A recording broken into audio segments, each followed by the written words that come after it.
Hey yo, okay, let's go, peace to my people. Bifurije ibihe byiza, igitondo cyiza cyangwa umugoroba mwiza. Tumeze neza right now, by grace of God. Ejo bizagenda neza, nagaruka bizahora.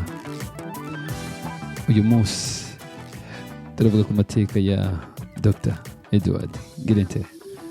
Ni muntu ki?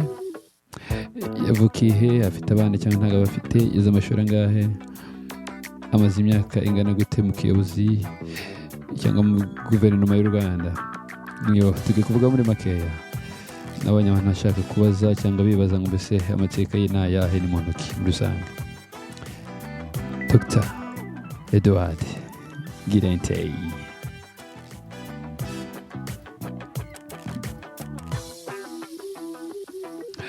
Kuwa 11 Kanama 2024 nibwo Perezida Kagame yarahiriye kuyobora u Rwanda muri manda y'imyaka 5. Nyuma y'iminsi 2 rero hari kuwa kabiri tariki 13 Kanama 2024 nibwo yongeye yagize Dr Edouard Ngirente Minisitiri w'Intebe, akaba ari umwanya yari amazeho imyaka 7. Dr Edouard Ngirente yavutse ryari?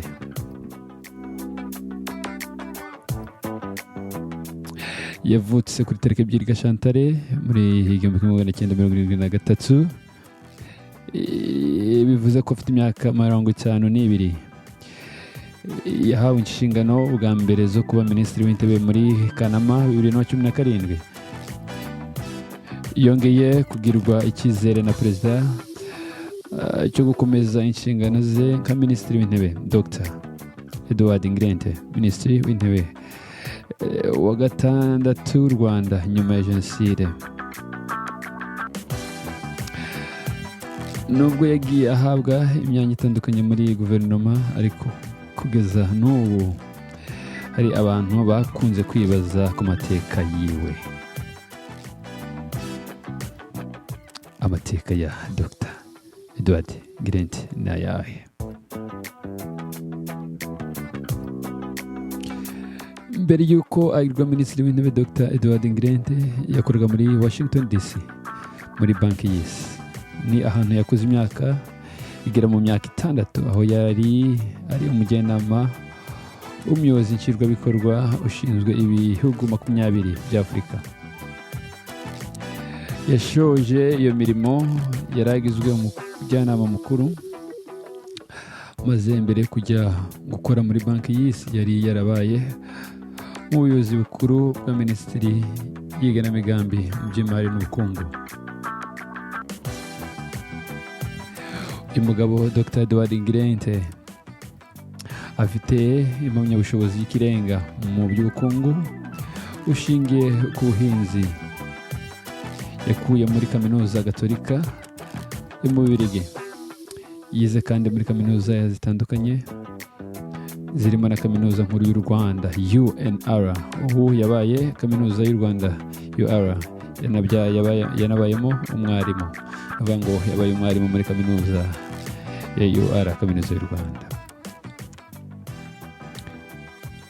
Ku by'ubuzima rero, Dr Edouard Ngirente ni umugabo wubatse kandi afite urugo, afite abana 2.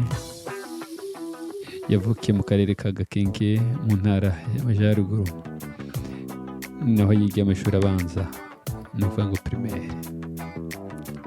Iwabo ukuri gakondo ni mu Gakenke mu Majyaruguru. Dusoreze kuri kino kintu abantu bibaza, mbese byavuze ngo inshingano za Minisitiri w'Intebe ni izihe? Uwumva iki? Inshingano nkuru y'ibiro bya Minisitiri w'Intebe ni guhuza ibikorwa bya guverinoma no gukurikirana ishyirwa mu bikorwa rya politiki na guverinoma n'ibikorwa byayo. Izo nshingano rero yabaye Minisitiri w'Intebe ahuza ibikorwa bya guverinoma cyangwa by'igihugu, guverinoma agashyira mu bikorwa politiki yabyo. Amateka rero Dr Edouard Ngirente nayo, nubwo afite abana 2, yabaye yanakoze muri banki y'isi, yabaye umwarimu muri kaminuza y'u Rwanda, yize mu bihugu byinshi harimo Ububiligi, kandi afite PhD. Yego.